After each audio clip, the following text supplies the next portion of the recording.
اپنے اقتدار کی کسی سے بھیک مانگ رہا ہوں، نہ مانگوں گا. میں بات کر رہا ہوں ووٹ کے تقدس کی اور اس بات کی کہ اگر آپ مجھے ووٹ دیتے ہیں تو اس کا احترام ہونا چاہیے، یعنی آپ کے مینڈیٹ کا احترام ہونا چاہیے. اور بنیادی طور پہ ظاہر ہے ہر پارٹی مینڈیٹ لے کے ہی اسمبلیوں میں آتی ہے اور اس مینڈیٹ کے احترام کی انہوں نے بات ہر جگہ کی. سی او ڈی کا جہاں تک تعلق ہے، انہوں نے کہا کہ میں چارٹر آف ڈیموکریسی پہ میں آج بھی کھڑا ہوں، اور جہاں جہاں اس مینڈیٹ کی احترام کی بات ہوگی، جمہوریت کی بات ہوگی، میں اس کا ساتھ دوں گا. اور یہ ساری باتیں چارٹر آف ڈیموکریسی کا حصہ ہے، تو لہٰذا میں اس چارٹر پہ آج بھی کھڑا ہوں. تیسری بات جو آپ نے زرداری صاحب کا انٹرویو دکھا کے کہی، دیکھیں سیاست میں کوئی چیز بھی حرف آخر نہیں ہوتی. اگر ہم پاکستان پیپلز پارٹی سے کوئی ایسی چیز ہم نے مانگی ہو یا مانگنے جا رہے ہوں جس میں ہماری ذات کا فائدہ ہو، میاں نواز شریف کا ذات کا فائدہ ہو، ہماری جماعت کی ذات کا فائدہ ہو، ہمیں اقتدار میں رکھنے کے لیے اگر ان کے ووٹ کی ضرورت ہو اور ہم ان کے پاس جائیں، وہ قطعی طور پہ ایک اور بات ہے.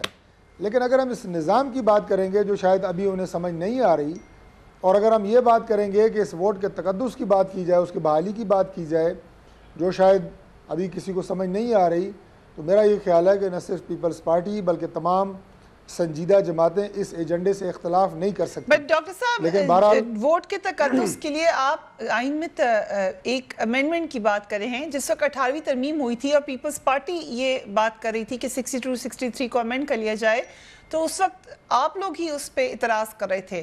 پھر آج کیا تبدیلی ہوئی ہے؟ آج پھر پرسنل ریزن ہی ہے نا، ایک ذاتی مسئلہ آ گیا ہے جس کی وجہ سے آج آپ کا خیال تبدیل ہو گیا ہے. دیکھیں گزارش یہ ہے کہ جب بھی میاں صاحب دوبارہ میں کہوں گا کہ وہ مخاطب ہوئے، اور بالخصوص لاہور میں جب وہ ایک بہت بڑے اجتماع سے خطاب کر رہے تھے، تو اس وقت بھی انہوں نے یہ بات یعنی ایک برسبیل تذکرہ اور اس انداز سے کہی کہ بہت ساری آپشنز موجود ہیں جو ہم اس نظام میں اگر کوئی خلل پڑتا رہا ہے اس کو دور کرنے کے لیے اور مستقل بنیادوں کے اوپر ایک ایسا نظام. اب مجھے تو مثال دیتے ہوئے بھی میں سمجھتا ہوں کہ بحیثیت ایک پاکستانی مجھے مثال بھی نہیں دینی چاہیے، یا مجھے تھوڑی خفگی محسوس ہوتی ہے جب میں یہ کہوں کہ آپ انڈیا کا نظام دیکھیں کتنا مضبوط ہو چکا، بنگلہ دیش ہم سے الگ ہوا، اس کا نظام کتنا مضبوط ہو چکا. ہم آج بھی اس نظام کی مضبوطی اور ووٹ اور اس کے تقدس کی بات کر رہے ہیں 70 سال کے بعد. تو انہوں نے جب یہ بات وہاں پہ کی تو انہوں نے کہا کہ ممکنات میں ایسا ہے کہ ہم یہ راستہ اختیار کر سکتے ہیں. انہوں نے آئینی ترمیم کی، وہ کیا ہوگی، کیا کریں گے، اس کی کوئی انہوں نے دو ٹوک بات نہیں کی کہ ہم یہ آئینی امینڈمنٹ کرنے جا رہے ہیں اور اس کانسٹیٹیوشنل امینڈمنٹ کے لیے ہمیں فلاں جماعت کی سپورٹ درکار ہے. ایسی کوئی بات نہیں ہوئی.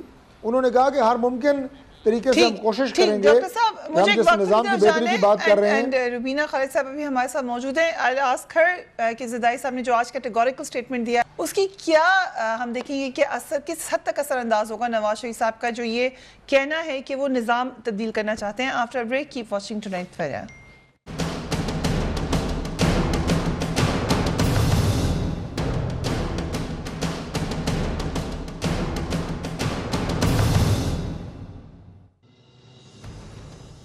And welcome back. آج زرداری صاحب نے کیٹیگوریکل سٹیٹمنٹ دے دیا. روبینہ خالد صاحبہ، جو طارق فضل چودھری صاحب کہہ رہے ہیں وہ کہہ رہے ہیں ہم سسٹم کی تبدیلی کی بات کریں، ذاتی فائدہ نہیں ہے، تو پھر کیوں پیپلز پارٹی مدد نہیں کرے گی؟ دیکھیں پہلی بات یہ ہے کہ آپ جو کہتے ہیں وہ آپ کریں تو پھر بڑا وہ ہوتا ہے. اگر آپ کی قول اور فعل میں فرق ہے، اور مسلم لیگ کے قول اور فعل میں بڑا کلیئر فرق ہے. زرداری صاحب جو بات کر رہے ہیں وہ بالکل ٹھیک کر رہے ہیں. ہم نظام کو ضرور بچاتے ہیں، اور نظام کو 2014 پہ ہم نے ثابت کیا کہ ہم نے نظام بچایا. ہم اس وقت بھی میاں نواز شریف کو یا نواز لیگ کی گورنمنٹ کو نہیں بچا رہے تھے، ہم اس نظام کو بچا رہے تھے. لیکن اس نظام کو اس جو خطرہ ہے وہ ان سے خود ہے. اگر انہوں نے اس پارلیمنٹ کو وہ اہمیت، وہ توقیر دی ہوتی جو اس کی ہے، تو آج ان کو روڈز پہ آ کے یہ باتیں نہ کرنی پڑتی. یہ جو پچھلے 4-5 سال سے جب سے ان کی گورنمنٹ ہے، انہوں نے پارلیمنٹ کو بالکل ایسے رکھا جیسے ایک سیکنڈری پوزیشن پہ. ہمیشہ جو معاملات کیے پارلیمنٹ سے باہر کیے. دیکھیں جو وزیر اعظم پارلیمنٹ میں آ کے بیٹھے ہی نہیں تو وہ پارلیمنٹ کی سٹرینتھ کو کیسے ایکسپیکٹ کر سکتا ہے کہ ان کے ساتھ وہ پارلیمنٹ کی سٹرینتھ ہوگی. تو میں یہ سمجھتی ہوں کہ مسلم لیگ جو ہے، نواز لیگ جو ہے، انہوں نے خود اپنے آپ کو اس پوزیشن تک پہنچایا ہے اور اب اس پوزیشن پہ پہنچا کے یہ باتیں جو ابھی وہ کریں وہ بڑی سپرفیشل ہے. 62-63 کی اگر امینڈمنٹ کی بات ہو تو پیپلز پارٹی کہاں کھڑی ہوگی؟ بالکل دیکھیں 62-63 کے اوپر تو ہمارا موقف بڑا کلیئر ہے. 18th امینڈمنٹ کے وقت بھی ہم نے کہا کہ اس کو جو ہے اس میں ہونی چاہیے امینڈمنٹ, تب بھی یہ خود جو تھے اس کے مخالف تھے. ابھی الیکٹورل ریفارمز کے بیچ میں بھی ہمارا یہ تھا کہ ہماری طرف سے سجیشن تھی اور کافی حد تک پی ٹی آئی بھی جو چاہتی تھی وہ یہ چاہتی تھی کہ یہ ہو جائے, لیکن جب انہوں نے دیکھا کہ میاں صاحب اس میں پھنس رہے ہیں تو وہ اس سے بیک آف کر گئے. پاکستان پیپلز پارٹی کا موقف اسٹینڈ بہت کلیئر ہے, لیکن through the parliament, sitting in the parliament, debating in the parliament. جو پارلیمنٹ کا فیصلہ ہوتا ہے, جس پارلیمنٹ فیصلے کے پیچھے پارلیمنٹ کھڑی ہوتی ہے, لیکن جو فیصلے باہر کیے جاتے ہیں وہ اس طرح مضبوط فیصلے نہیں ہوتے. We would like to debate on it. یہ تو ہماری لیڈرشپ نے بڑا کہ ہم اگر بات کریں گے ہم پارلیمنٹ کے بیچ میں کریں گے اور اس کے اوپر ڈیبیٹ کریں گے, اس کے پروز اور کونس کو دیکھیں گے, اس کے اچھا اور برے جو وہ رکھیں گے اپنے سامنے. So you are open to debate on 62? بالکل جی, ڈیبیٹ تو ہونی چاہیے اس پہ. دیکھیں یہ تو ہم منافقت تو نہیں کر سکتے کہ کل تک ہم جو کہہ رہے تھے چیز ٹھیک نہیں ہے, آج کیونکہ میاں صاحب اس کے زد میں آ گئے تو ہم کہیں جی بہت اچھی چیز ہے. چیز جو ہے ہم پاکستان پیپلز پارٹی ابھی بھی کہہ رہی ہے کہ یہ چیز ٹھیک نہیں ہے, لیکن اس پہ ہم ڈیبیٹ جو ہے پارلیمنٹ کے اندر کریں گے, پارلیمنٹ میں بیٹھ کے کریں گے اور پارلیمنٹ کی مرضی سے کریں گے. رائٹ. اعجاز چودھری صاحب, پیپلز پارٹی کیا آج ہم نے جو اسٹیٹمنٹ دیکھا, خاص طور پہ زرداری صاحب نے جو باتیں کی, اب مان رہے ہیں آپ کے فرینڈلی اپوزیشن نہیں ہے پیپلز پارٹی؟ میرا خیال اب یہ سوال ہی باقی نہیں رہا. ملک ایک ایسی کیفیت میں داخل ہو گیا ہے کہ ساری فضا اور ساری جمہوری قوتیں اس وقت نواز شریف کے خلاف ہیں, اور ایک چیف ایکیوز جو سپریم کورٹ نے جسے بے شمار یعنی جرائم کے اندر ملزم ڈکلیئر کیا ہو, میں سمجھتا ہوں کہ بالکل ٹھیک فیصلہ کیا ہے پیپلز پارٹی نے کہ اس کا اس موقع پہ وہ ساتھ نہیں دے رہے. اور میں اس کی تائید کرتا ہوں کہ اپوزیشن, یہ صرف اپوزیشن نہیں, ہر ایک کے سوچنے کا وقت ہے. خود جو ان کے پارلیمنٹ کے ممبران ہیں, یعنی کبھی ان سے الگ سے ملاقات ہوتی ہے تو ان ساری باتوں کو تسلیم کرتے ہیں اور کہتے ہیں کہ یہ بہت خراب ہوا ہے جو کچھ پچھلے 1-1.5 سال کے اندر میاں صاحبان کی اور یہ شریف فیملی کی ساری کرپشن ایکسپوز ہوئی ہے. تو بہت سارے لوگ اندر بھی ایسے ہیں کہ جو اس کو درست سمجھتے ہیں. لیکن جو سوال آپ نے کیا اس کے اوپر پی ٹی آئی کا موقف بالکل واضح ہے. کسی ایک آدھ رکن کا تو ہو سکتا ہے وہ 62 اور 63 سے کچھ دوسری رائے رکھتے ہوں. میں بالکل اسے سمجھتا ہوں کہ 62 اور 63 دفعہ کا ہونا. ڈیو ریسپیکٹ کسی ایک رکن کا نہیں, خود عمران خان صاحب ماضی میں کہہ چکے ہیں کہ 62-63 میں ترمیم کی گنجائش ہے, ان کی اپنی سٹیٹمنٹ ہے. اب تو وہ کہہ رہے ہیں کہ وہ ڈٹ جائیں گے اس کے بارے میں. میرے علم میں ایسی کوئی سٹیٹمنٹ نہیں ہے ان کی کہ جس میں 62 اور 63 کو وہ تبدیل کرنا چاہتے ہوں. میں سمجھتا ہوں کہ اگر آئین کا آرٹیکل 2A جو اس وقت آپریٹو پارٹ ہے آئین کا, اگر آپ اسے اچھی طرح پڑھ لیں تو وہ یہ کہتا ہے کہ یہ مملکت خداداد پاکستان جو ہے یہ اللہ رب العالمین کی حاکمیت ہے اس ملک کے اندر, اور یہ ایکسرسائز کی جائے گی اس کے منتخب نمائندوں اور مجلس شورا پارلیمنٹ کے ذریعے. تو میں سمجھتا ہوں کہ جو اللہ کے نائبین ہیں, منتخب ہو کے پارلیمنٹ میں آتے ہیں, ان کا صادق اور امین ہونا اس آئین کے بنیادی ڈھانچے کے حوالے سے میں سمجھتا ہوں کہ اگر اس کو کوئی چھیڑے گا تو آپ the overall framework of the constitution would be at hit. اس کو نہیں چھیڑا جا سکتا. ایک بات. دوسرا, دنیا کے سارے مغربی ممالک اور سارا یورپ جو اس وقت ترقی یافتہ کہلاتا ہے, وہاں پہ رائٹیس اور سیگیشیس ہونا لازمی قرار دیں, اور یہ پاکستان ایسا مجبور اور مقہور ملک ہے کہ یہاں پر صادق اور امین نہیں ہونا چاہیے. یہ ہر آدمی کے لیے نہیں ہے, یہ صرف اس کے لیے ہے جو یہ دعویٰ لے کے اٹھے کہ اس نے پارلیمنٹ میں جانا ہے اور نظام حکومت کو سنبھالنا ہے. یہ کسی دوسرے فرد کے لیے نہیں ہے. تو میں یہ سمجھتا ہوں کہ ان لوگوں کو کہ جو یہ کلیم کریں کہ وہ نظام حکومت, نظام مملکت چلانا چاہتے ہیں, انہیں تو صادق اور امین ہونا لازم ہے. میں تحریک انصاف میں بالکل واضح طور پہ اس موقف کا ہوں, اور میں نہیں سمجھتا کہ کوئی تحریک انصاف میں ایسا ہے. تیسری بات, یہ جو وقت ہے کہ الیکشن ایئر شروع ہو چکا ہے. فریہ ایک بات میری مکمل ہو جائے.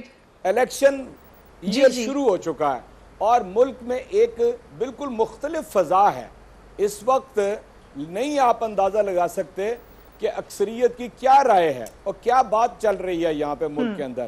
آپ کے ملک کے جو وزیر اعظم تھے وہ نااہل ہو چکے ہیں اور he is facing serious charges of corruption, money laundering, perjury, forgery and all that. اس لیے میں نہیں سمجھتا کہ یہ کوئی مناسب وقت ہے آئین کے اوپر بحث کرنے کا. الیکشن ہو جائیں گے, اس کے بعد سب کو اختیار حاصل ہے, پارلیمنٹ کو امینڈمنٹ کا بھی اختیار حاصل ہے, اس وقت سب باتیں کر لیں گے. اس کے اگینسٹ ہے اور ٹائمنگ از ناٹ رائٹ. میں نے نہ کبھی پی ٹی آئی کے کسی کو سنا اور نہ چیئرمین نے 62-63 کے خلاف کبھی بات کی ہے. ابھی تو خان صاحب یہی کہہ رہے ہیں, ہمارے کافی سارے ریکارڈنگز ہیں جس میں وہ کہہ رہے ہیں 2007 میں جب ایم کیو ایم ان کے خلاف گئی تھی 62-66 کہی ہے انہوں نے. میں آپ کو سنا چلا دیں وہ پروڈیوسر صاحب کو اگر مل جائے ورنہ میں آپ کو بعد میں بھجوا دوں گی. میرے علم میں نہیں ہے, میں جب سے تحریک انصاف میں آیا ہوں, اب تبدیل ہو گیا, میں جب سے تحریک انصاف میں آیا ہوں ایسی کوئی بات کبھی نہیں ہوئی ہے. چلیں پروڈیوسر صاحب سے ریکویسٹ کر لیتی ہوں اگر وہ اتنے ایفیشنسی دکھا سکیں کہ ابھی ہمیں کوئی دکھا سکے تو میں دیکھوں گا, پھر میں بات کروں گا اس کے اوپر. اگر کوئی ماضی میں ایسی رائے رہی ہے تو اس کے اوپر میں بات رائے رکھنے دینے کا حق رکھتا ہوں. اگر ماضی میں کبھی کوئی ایسی بات رہی ہے تو یہ 62 اور 63 کے اوپر پوری دنیا کے اوپر اس پہ عمل درآمد ہو رہا ہے کہ لوگوں کو سچا ہونا چاہیے اور آنیسٹ ہونا چاہیے.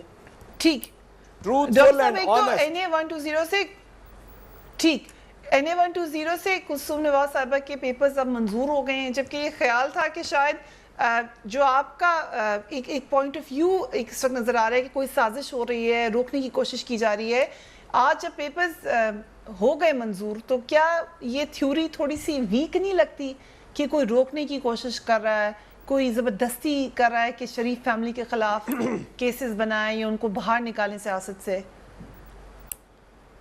دیکھیے فریہ, گزارش یہ ہے کہ جب یہ بات کی جاتی ہے تو میرا یہ خیال ہے کہ آپ میڈیا کے لوگ یا اور بھی لوگ اس کو اس طرح سمجھتے ہیں کہ ہم فنگر پوائنٹنگ کر رہے ہیں کسی ایک یا دو یا چار یا 6 افراد کے خلاف یا کسی واحد ایک ادارے کے خلاف.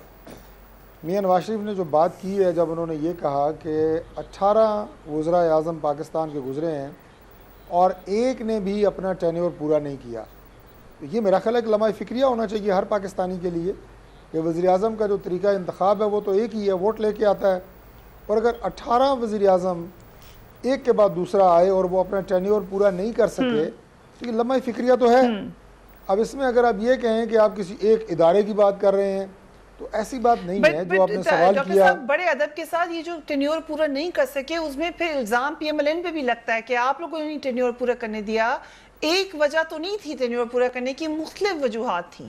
اس میں آپ کسی پہ فنگر پوائنٹنگ جب کر رہے ہیں تو کیا اپنے آپ پہ بھی کر رہے ہیں؟ کس کو کہہ رہے ہیں آپ خود ہی بتا دینا. آپ کہہ رہے ہیں کہ ہمیں غلط سمجھ رہے ہیں. میرا تو خیال یہ ہے کہ آپ نے جو میں نے بات کی ہے میرے موقف کی تائید میں آپ بولی ہیں, جو سوال آپ نے کیا ہے آپ نے میرے موقف کی تائید کی ہے.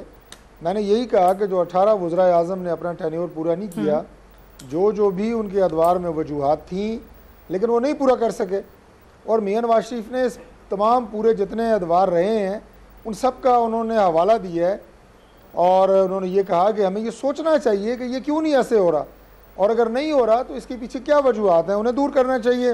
جو پاکستان کی قوم ایک ووٹ ڈالتی ہے اور اپنے وزیر اعظم کو منتخب کرتی ہے اور وہ اپنا ٹینیور 18 دفعہ منتخب ہونے کے باوجود نہیں پورا کر پا رہا, ہمیں اس پہ سوچنا چاہیے, قوم کو سوچنا چاہیے. اب اس میں جو آپ نے دوسرا سوال کیا کہ جی ان کے کاغذات منظور ہو گئے ہیں, اس کا مطلب یہ ہے کہ وہ قوتیں جو سازش کاری تھی وہ پیچھے ہٹ گئی ہیں.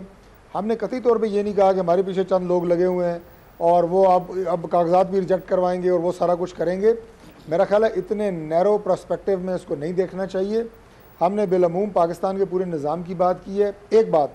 دوسری بات یہ ہے کہ پاکستان کو ایک دوسرے اینگل سے بھی دیکھا کریں خدا کے لیے, اور یہ بات آپ ٹاک شوز میں باقاعدہ اس کو موضوع کا حصہ بنایا کریں کہ جہاں جہاں مسلمانوں کے ممالک میں بہتری آ رہی ہے, عراق میں آ رہی ہو, شام میں آ رہی ہو, افغانستان مضبوط ہو رہا ہو, ایران کو آپ دیکھیں انہوں نے نام لیا صرف ایٹمی ہتھیاروں کا, کیا حال بنے ان ملکوں کے. پاکستان تو الحمدللہ ایک اسلامی ایٹمی ملک ہے, اسے کون اچھائی کی نظر سے دیکھ رہا ہوگا. تو وہ جو بین الاقوامی قوتیں بھی پاکستان کے خلاف لگی ہوئی ہیں, اندرونی طور پہ وہ کس طرح لوگوں کو استعمال کر رہی ہیں, یہ بات بھی آپ کو سوچنی ویری چاہیے. Interesting point. انٹرنیشنل کانسپریسی کا ذکر کریں, I'll come to you. اگر مجھے الاؤ کریں, عمران خان صاحب کا آپ نے کہا کہ نہیں سنا تھا جاسوری صاحب, سن لیجئے کیا کہتے تھے 62-63 62-63 کے حوالے سے. لیٹس واچ ہم. آرٹیکل 62-63 امپلیمنٹیبل ہی نہیں ہے. یا تو آپ فرشتے بٹھا دیں اسمبلی میں تو وہ شاید ہو جائیں, انسانوں کے اوپر وہ امپلیمنٹ نہیں ہو سکتے. سب پھنس جاتے ہیں اسمبلی میں کہیں نہ کہیں. جی جاسوری صاحب. جی میں ویسے آپ ان کی آواز نہیں آئی, لیکن اگر آپ کہہ رہی ہیں تو ٹھیک ہی کہہ رہی ہوں گی. میں سن نہیں پایا جو بھی کلپ چلا ہے. میں آپ سے عرض کرتا ہوں کہ یہ میرے پارٹی میں شامل ہونے سے 2007 سے پہلے کی کوئی بات ہوگی. میں 2007 میں پارٹی میں آیا ہوں, اور میں یہ جو میں رائے رکھتا ہوں آج تحریک انصاف کی یہی رائے ہے. اور یہ پوری PMLN اور یہ پورا یعنی جو ایک 1985 کا یہ الیکٹورل ریفارمز میں آپ اپنے ممبر سے پوچھ لیں, وہ اس بات پہ رضامند تھے کہ اس کی امینڈمنٹ ہو جائے, لیکن چونکہ جب میاں صاحب کا یہ کیس شروع ہو گیا تو وہ اپنے موقف سے تب ہٹ گئے تاکہ میاں صاحب کے اوپر وہ جو چیز ہے وہ فٹ بیٹھ رہی تھی. تو آپ اپنے ذرا ممبر سے بات کر لیں کہ وہ کیا کہہ رہے ہیں. میں انشاءاللہ ان سے بہت ٹھیک بات کروں گا. میں یہاں میڈیا کے اوپر بھی ان سے بات کر رہا ہوں کہ ان کو جب تک پارٹی کے اندر یہ چیز زیر بحث نہ آئے, کسی اس طرح کی کسی امینڈمنٹ کا ان کو کہنے کا کوئی اختیار نہیں ہے. کبھی پارٹی کے اندر یہ بحث نہیں ہوئی. میں سب سے بڑا مخالف ہوں گا اگر پارٹی اگر یہ پارٹی 62 اور 63 کو ختم کرے گی. میں سب سے بڑے مخالف کے طور پہ سامنے آؤں گا. میں دیکھوں گا کہ یہ کس طرح ترمیم جو ہے ہماری پارٹی اس کا ساتھ دیتی ہے. مجھے یہ سمجھ نہیں آتی کہ ہم مسلمانوں کی اکثریت کا یہ ملک, غالب اکثریت کا یہ ملک ہو, اسلام کے نام پہ قائم ہوا ہو, کلمے کے نام پہ قائم ہوا ہو, اور لوگوں کو یہ تکلیف ہو کہ جناب اس ملک کے جو پارلیمنٹ کے ارکان ہیں, جو سربراہان مملکت ہیں, وہ صادق اور امین نہیں ہونے چاہیے.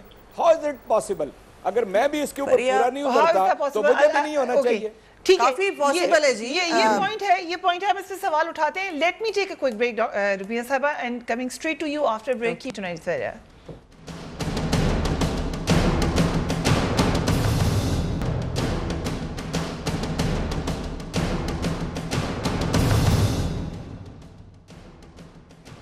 And welcome back. آرٹیکل 62-63 کی بات ہو رہی ہے. پی ٹی آئی کی ہی ایک ممبر پہلے رہ چکی ہیں, استعفیٰ دے دیا آپ, لیکن سیٹ سے استعفیٰ نہیں دیا عائشہ گل الہی صاحبہ نے, جو کہتی ہیں کہ پی ٹی آئی کے چیئرمین کو اس آرٹیکل کے اوپر ڈسکوالیفائی ہو جانا چاہیے. آج اسمبلی میں آئیں تو ایک ٹریڈیشنل میل ٹربن انہوں نے پہنی ہوئی تھی, آپ فوٹیج دیکھ سکتے ہیں, اور کہہ یہ رہی تھی کہ کیونکہ میں ایک مافیا کا سامنا کر رہی ہوں, اس لیے مجھے اپنی حفاظت کے لیے ضروری ہے کہ میں اس طریقے سے نظر آؤں, یعنی ایک مرد کی طرح شاید نظر آؤں. آئی ڈونٹ نو ایگزیکٹلی کیا عائشہ گل الہی صاحبہ آج میسج دے رہی تھیں, مگر بات وہ بھی آرٹیکل 62-63 کی کرتی ہیں. آج کا جو ایکشن ہے ربینہ صاحبہ, کیا میسج دیا ہے عائشہ گل الہی نے؟ دیکھیں بات یہ ہے کہ ایلیگیشنز جو انہوں نے لگائے ہیں they are very serious allegations, اور ہماری پارٹی کا موقف یہ ہے کہ اس کا انویسٹیگیشن ہونی چاہیے, اس کی پراپر جو ہے وہ تحقیق ہونی چاہیے. لیکن آج جو عائشہ نے کیا ہے, انفارچونیٹلی میں کم از کم سمجھوں گی کہ عورت کی طاقت بھی, فریہ آپ بھی ایک خاتون ہیں, عورت کی طاقت میں سمجھتی ہوں مرد کی طاقت سے زیادہ ہے, عورت کی برداشت مرد کی برداشت سے زیادہ ہے. عورت جو ہے وہ اس کی سہنے کی جو وہ ہے وہ زیادہ ہے.